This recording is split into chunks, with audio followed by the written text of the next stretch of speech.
Okay, so let's choose door 6.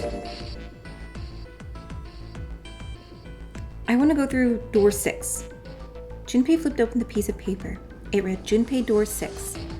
Of course it did. He'd written it after all. That's a problem. June spoke barely above a whisper, but they all knew what she'd said. None of these teams will be able to go through the doors they want. Clover and I chose door 1. Lotus and I chose door 2. That's not enough people to open a numbered door, however. The digital routes don't match up either. We've got similar problems. June, Junpei, and I want to go through door 6, but our digital route is 5. If we're gonna open that door, we need a 1. Damn, what are we going to do now? What are we going to do? Junpei crossed his arms and did his best to put his thoughts in order. The others followed suit, but with little result. Eventually, Clover broke the silence. Why don't Seven and Lotus go through door 1? With me.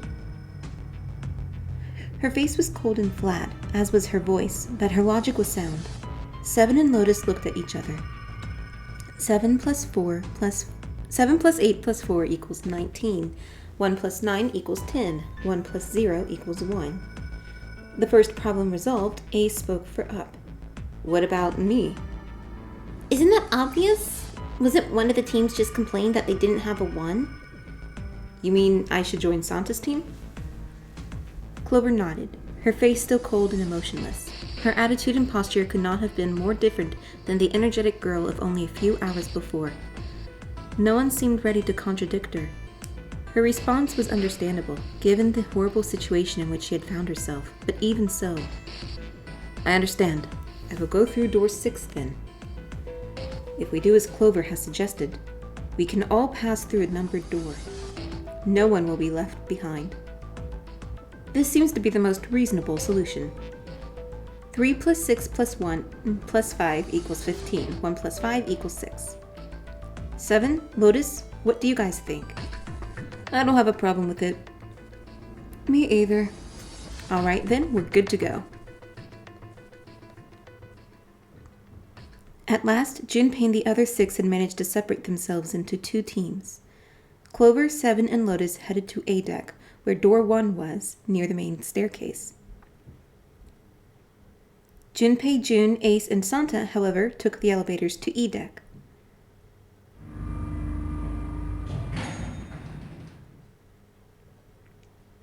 All right, let's go. Santa's words jolted them to action, and they stepped out of the elevator into a long, straight hallway. Before long, they arrived in front of door 6. One by one, they put their palms over the red. With a soft electronic noise, it authenticated each of them.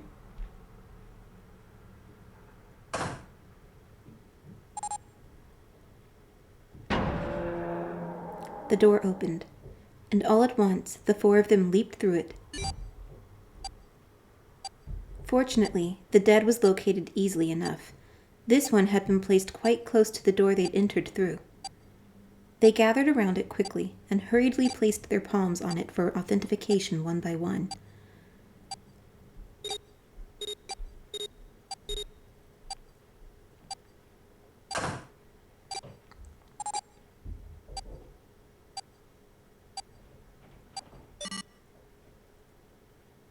It stopped. Yes, it stopped. The countdown had ceased, but Junpei's heart was still pounding in his chest like a frantic, thunderous drum. It felt as though it might shake itself up and out of his throat. He'd been through the doors 3 times before, but repetition had not dulled the experience. He was not anxious to find it dulled, however. He hoped to be free of the ridiculous game long before that happened. All right, let's go. With that attempt at good humor, Junpei took a deep breath and began to walk. He jogged down the stairs at the end of the hallway and found himself staring at a large door. It was a heavy thing, made of iron and more than a little threatening. He took hold of the bar that served as its doorknob and shoved it down. The room beyond stopped him in his tracks. It was gargantuan and made entirely of metal, none of the accents of wood or tile he'd seen in the rest of the ship. This room was purely functional, but utterly tremendous. "Whoa, what the hell is this?" Santa got out a few words before all stole the rest of them. The rest were too stunned to offer anything more than gasps. It was easily the largest room they'd seen, and yet it was somehow closed and oppressive. The ceiling was at least 2 stories high, if not significantly more. It was easily several hundred feet across and appeared to stretch the entire width of the ship. In the center of that gargantuan room stood a massive rounded building. Even from a distance, the sheer bulk of it was oppressive. Junpei could feel the room, the building, even the air pressing down on him. Junpei and the others were standing on scaffolding that crisscrossed the whole area. The proper term was catwalk, Junpei thought, although that didn't seem particularly important. All right, let's head downstairs. Nearby was a long iron staircase that made its way, eventually, to the floor beneath them. They moved around toward the opposite side of the massive building following the catwalk. They hadn't said much as they walked, but as they approached the building, Ace suddenly spoke up. "This looks to be the steam engine room." "The steam engine room?" "Yes, the thing that looks like a cross-section of a mushroom is the boiler. Do you see the 3 round doors near the bottom? Coal is put into those and burned, which heats the water, producing steam. The same thing that drives a steam engine. This one is simply somewhat larger." "I see." Even if Ace was right, the boiler was boiling nothing as they approached it. The entire room was as silent as the grave. Suddenly, Junpei heard a noise behind him. He turned, just in time to see June collapse to her knees. "Hey, what's wrong? Are you all right?" He dashed toward her and wrapped his arm around her shoulders to steady her. It was then that he noticed. You're really warm. Is your fever coming back?" Yes, it probably is. But I'm fine. Please don't worry about me. I just need a rest, and I'll be fine." Her voice was weak and forced, and it said a great deal more than her words did. Junpei carried her to the nearest wall and propped her up against it. She let her head fall back against the wall, as if she no longer had the strength to support it, and drew a ragged breath. Her eyes were empty, as if she was having trouble focusing them, and even speaking seemed difficult for her. Junpei felt his hand ball itself into a fist and clench tight, his knuckles whitening. He had to find a way out, and quickly.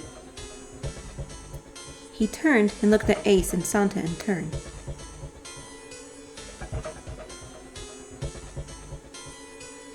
They might not have shared the depth of his emotion, but they certainly shared his concern. He didn't need words to express the urgency of their situation. "All right, let's get started. Hang in there, June. I'm gonna get you out of here real soon."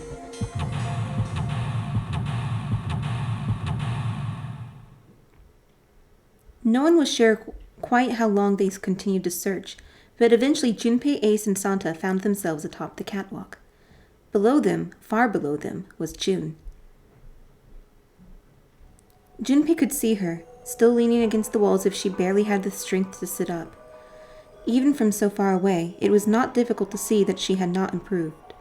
He almost thought he could see heat rising from her body. She doesn't seem to be improving. Ace's expression was inscrutable, but he'd said what they had all been thinking. Well, of course not. She's not gonna just get better right away, you know. It'll take time. What could be causing this, I wonder? Illness, perhaps? Nah, it's gotta be exhaustion. She gets dropped into some weird-ass ship, forced to play some messed-up game. If you think about it, it's a lot weirder than that we aren't freaking out, just like her, you know? So you're saying we're abnormal? Yeah. We're just running around this room, solving all these puzzles like it's just business as usual. How the hell could you call that normal? We're just guinea pigs. Santa snorted in disgust. A guinea pig? You mean like a lab rat? You mean we're being used for some sort of experiment? Is that what you're saying? Dunno. But it does seem like a possibility, you know? With that, Santa left. Junpei and Ace followed. You know, speaking of experiments, Santa suddenly stopped. There was this experiment some scientists did with rats. First, they took a square C-shaped tank and filled it with enough water that the rats could drown. The tank has 2 exits, A and B. Exit A is pitch black, so dark even a rat can't see anything. Exit B, however, is electrified, which means the rat can't leave through it. So, what would a rat do if it was put in this situation? Which exit would the rat choose? There was a moment of silence after Santa posed the question, and then Ace responded. B, of course. The rat has no way of knowing that exit B is electrified. Exactly, the rat goes to exit B. Of course, like I said, it's electrified, which means the rat can't get out that way. So, after a lot of trial and error, the rat finally finds exit A. I can't say that's very interesting or relevant. It's simply the story of a laboratory experiment. You're right, it isn't very interesting. Yet. These scientists repeated this experiment over and over, using hundreds of different rats over several generations. This produced some surprising results. With each generation of rats, they took less time to find the correct exit. Eventually, a rat was put in the tank who constantly chose exit A without even attempting to go to exit B. But even that wasn't the most impressive thing. The same experiment was conducted in another laboratory, far from the original one, with the same results. No, on second thought, the results weren't really the same. The rats in this second experiment began the trials with significantly faster times than the first rats in the initial experiment. These rats were not related to the rats used in the first experiment, and had never been even come in contact with them, and yet they all easily found their way to exit A, as though they already knew. What did it mean? Are you suggesting something like telepathy? They were passing information to one another through some undetectable medium. Ace looked skeptical. Santa snorted at him. How the hell would I know? I'm not any kind of scientist. I don't know what made him do that. But I do know that story's true, and if you've got another explanation, I'd sure love to hear it. Come on, let's get going. There's still a lot here we haven't checked out. And we gotta get the hell out of here before Jin passes out. Without waiting for a response, he turned around and started walking. Junpei, however, wasn't quite ready to leave the topic alone. Hey, wait, there's something I want to ask you. Santa stopped and turned around. Why did they use that tank for the experiment? Huh? Well, I mean, it seems like you could conduct the same experiment without the water. They could have just used a dry box, you know? If they needed to motivate the rats to escape, they could have, I don't know, put some bait by exit B or something. I mean, do they really have to make it so the rats can drown? Santa gave a grim bark of a laugh. You know the word emergency comes from the same root as the word is emerge? You ever think about that? Well, an emergency is something urgent, often something dangerous. And to emerge means to come out or appear or rise out of something else. So what's going to emerge in an emergency? Inspiration. Inspiration? Yeah. Think about it. When the chips are down, either you crack or your mind focuses and pulls up what you need. So in an emergency, your real potential emerges. Is that what you're saying? Yeah. That's why the rats had to drown. They had to be in danger. There had to be an emergency for inspiration to emerge. Junpei suddenly felt cold. The back of his head was aching and his stomach felt strange. It took them some time to finish searching the room, but eventually the final puzzle was solved.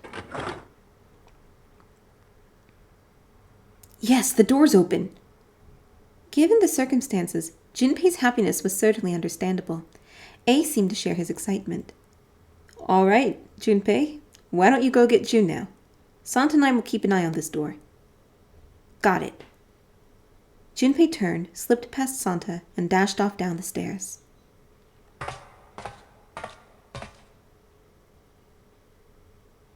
He needed to get back to her as quickly as possible. As he drew closer, she stood up slowly. Are you okay? He did his best to sound calm and nonchalant, but there was no hiding the genuine concern in his voice. Yes, I'm fine now. I'm sorry I made you worry. Jun blushed. He wasn't sure if she was embarrassed or still feverish. Just to make sure, he reached out and put his hand against her forehead. Good, you're feeling a lot better. She was feeling far less warm than she had earlier, but still wasn't down to what seemed normal to him. Are you sure you're all right? He had to be sure. Jun gave him a look. Oh, you're such a warrior, Junpei. Oops, I mean, warrior. Jun giggled. He wasn't sure if she just made a joke or not, but seeing her smile again made Junpei feel at ease. If she was well enough to smile and laugh, then she really was feeling much better. He gave her a friendly poke on the forehead. Let's go. Go where? Oh, right, I didn't tell you. We got the exit open, so... Great, let's go! Jun clasped her hands and nodded urgently. As they walked back toward the exit, Junpei noticed Santa sitting on the stairs. He was, however, holding something in his right hand and staring at it with a strange expression. Junpei and Jun slowed down and finally stopped in front of him. What are you looking at? Santa answered without looking up, his voice quiet. It's a photo. It's my sister. Sister? Santa, you've got a sister? Santa simply nodded. Yeah, kid was as cute as a button. Jun cocked her head, confused. She was only about an inch tall then. Santa glared at her. Sorry. I guess an inch is a little large for a button. Probably more like a half inch? Santa didn't smile or laugh. He simply turned back to his picture and spoke. I was his Santa Claus. This sudden revelation took Junpei by surprise. He had no idea what Santa meant. He glanced at Jun, who shook her head. She didn't know either. We didn't have parents. They bought it in an accident when we were still kids. So I had to be like her dad. And that meant that I bought her Christmas presents every year. On Christmas Eve, I'd leave the present next to her pillow, and the next morning, she'd come running into my room with this big smile. Look! Santa left me a present. Santa got me that doll I really wanted. I'm so glad that he got the letter I wrote. I was the one who told her to write those letters. I'd say, write down something you want and mail it to Santa. The address I gave her was somewhere in Northern Europe that doesn't exist. Anyway, she'd write the letter and stamp it and send it out. And then a few days later, it'd show up back in our mailbox, marked address unknown. I'd open the letters before she figured out they'd been sent back. Once I had the letter, I'd go around to a couple stores with some money I'd saved up over the year and buy her the stuff she'd asked for. It took a lot of saving, but I managed to buy her presents every year. Junpei was silent. He could think of nothing to say. Jun looked down, uncomfortable.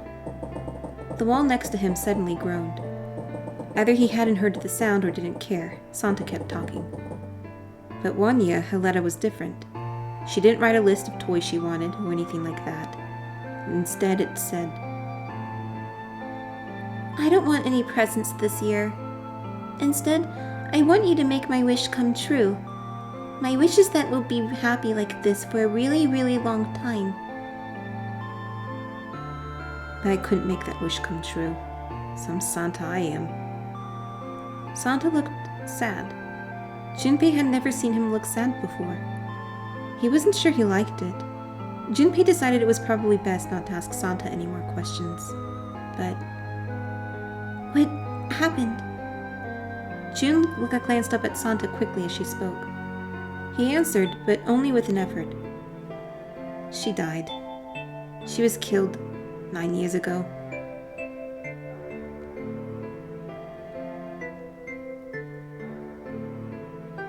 There was nothing Junpei could say. His heart felt like a great lump of lead. June bit her lip and looked away. Her face was pale. All right, let's go. Santa stood up suddenly, his downcast demeanor gone. He shoved the picture back in his pocket and headed back up the stairs, taking them 2 at a time.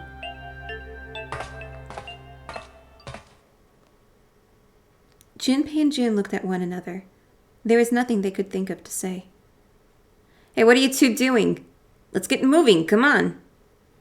Santa's voice echoed across the room from above them. They nodded and followed him quickly up the stairs. Ace stood in front of the door. He seemed to have grown tired of waiting and was leaning against the railing. Come along, let's go. A new room stretched out before them.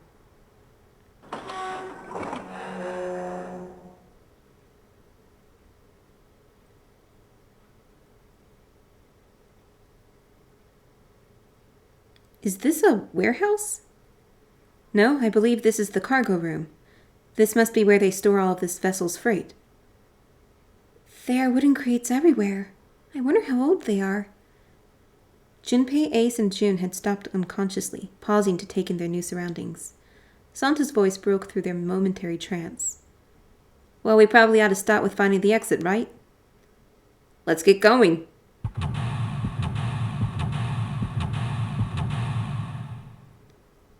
The first thing they noticed were the 9 boxes on the floor.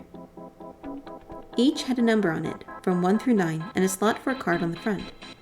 They appear to have been designed in such a way that they would open if the correct card was inserted. Junpei and the others split up to search the room. Before long, they had collected 9 cards. Each one bore a photo. Each photo was of one of the 9 people aboard the ship. Junpei stared at the cards in his hands. Ace peered over his shoulder at them. You know which card goes in which box, yes? Junpei gave him a look. Yeah, of course I do. It's really obvious. You just match our numbers to the numbers on the boxes. So, for instance, the card with the picture of Ace on it goes into box 1. The card with the picture of Snake on it goes into box 2, and so on. I see. Junpei thought he might have imagined it, but he could have sworn Ace stiffened. Just then, Junpei heard a noise. He spun around just in time to see June collapsed in front of the fence. June, are you okay? She did not respond. Junpei spun back around to face Ace. I'm sorry, I gotta go check on her. You do the box thing, all right? Just put the cards in the boxes. I'm counting on you. He shoved the cards into Ace's hands and ran off toward June. Are you all right? What happened? Junpei called out to her as he ran. As he arrived, June was climbing to her feet with Santa's help. I'm sorry. I'm fine. I just tripped. Don't give me that. Now's not the time. But it's true. I tripped over a box. Junpei put his palm on her forehead. Her temperature was much the same as it had been the last time he checked. She wasn't hot, like she'd been before, but she was still warm. Her fever wasn't completely gone. I saw her fall. I think she really did just trip on something, you know? Junpei would have been more willing to agree if June hadn't needed quite so much help standing up. Still, to fall down like that. I think she's probably still a little messed up.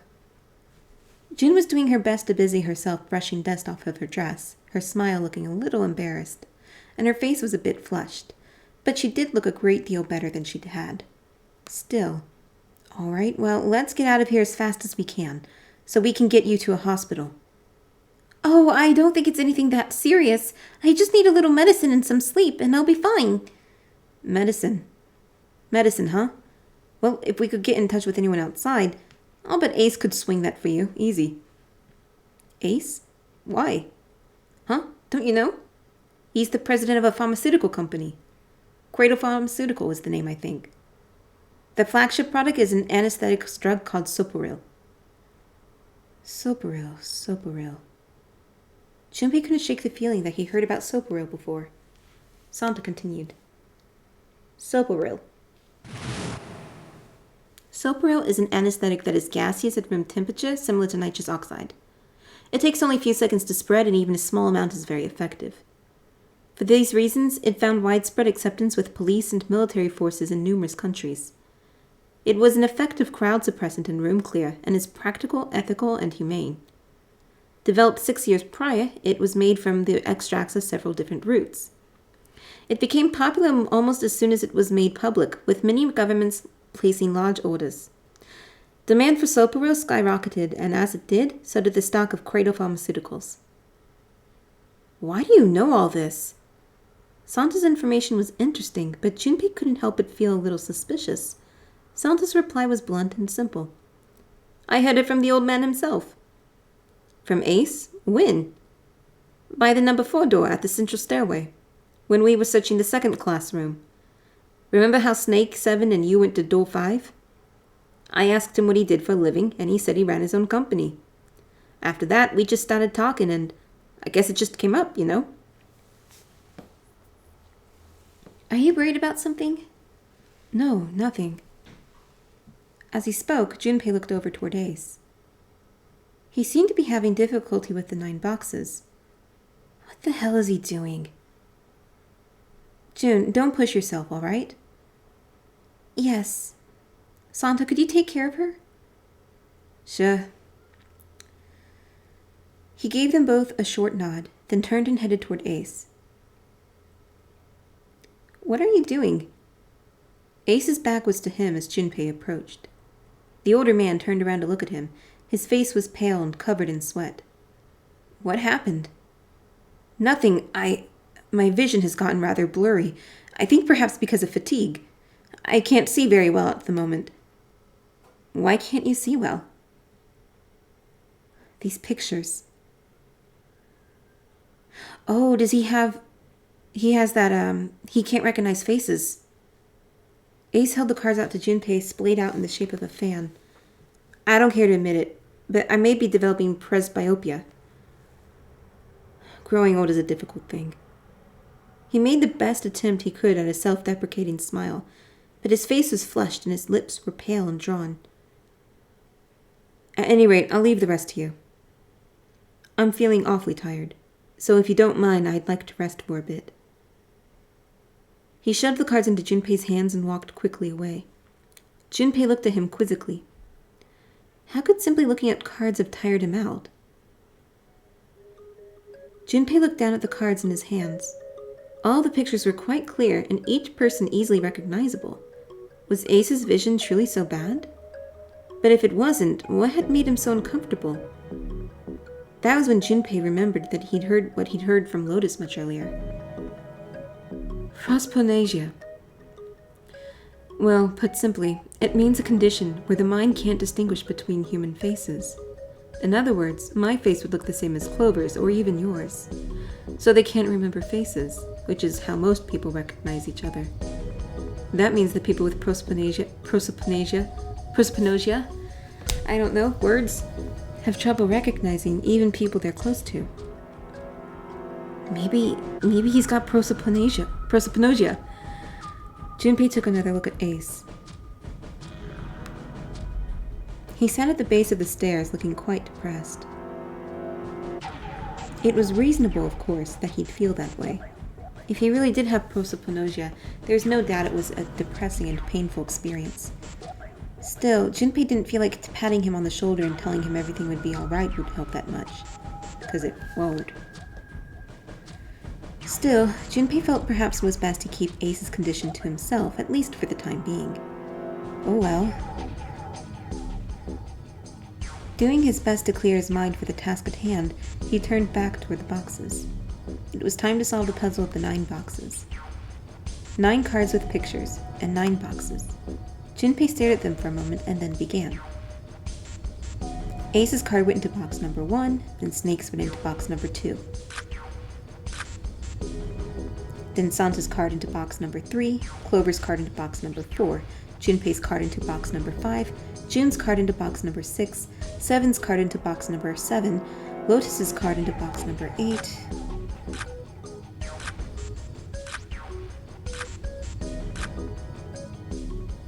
And finally, the 9th man's card went into box number 9 as soon as he'd inserted all of the cards.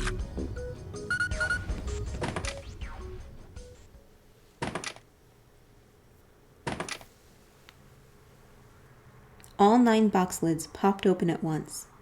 He peered inside. In each box was a single pin. They looked a little like sewing pins, but much thicker. Junpei collected them all quickly and shoved them into his pocket. After a little more investigation, they noticed something disturbing sitting on top of the boxes. A coffin. Junpei edged closer, laying a nervous hand on the side of it. Mummy!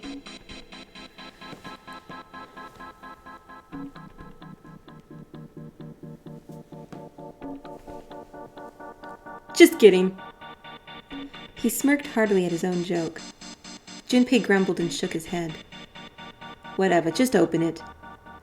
Junpei resisted the urge to remind Santa that he would have had it open a long time ago if Santa hadn't interrupted, and quickly threw off the lid to the coffin.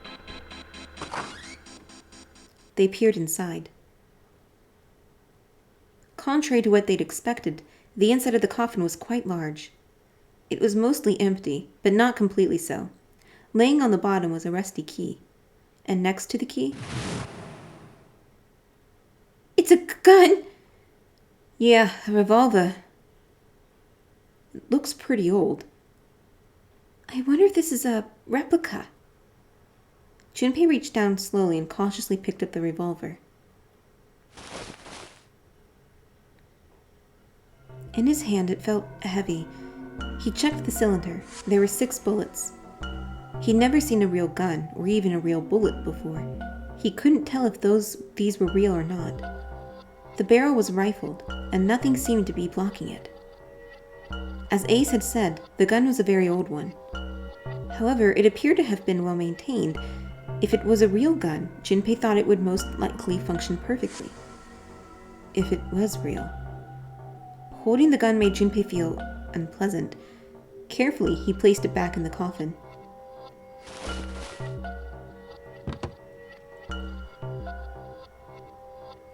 You're not going to take it? Of course not. All something like this is going to do is cause more trouble. It's a powerful weapon that gives one person a huge advantage. Something like that would be way too dangerous to have around. We're in enough danger already. Yeah, I suppose you're right. Maybe Zero put this gun here, hoping that something like that might happen. In other words, maybe he put it here to make us fight each other. In that case, we should most certainly leave it here. I, for one, have no desire to let Zero control me. The others nodded. They had no desire to be under Zero's control either. Okay, we've got that figured out. But you aren't gonna leave that key in there, are you? Yeah, of course I'm not. Junpei picked up the rusty key and slid the top of the coffin back into place, the gun back where they had found it.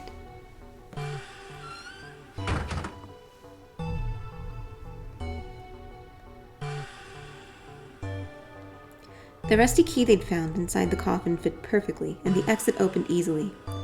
They all breathed a sigh of relief.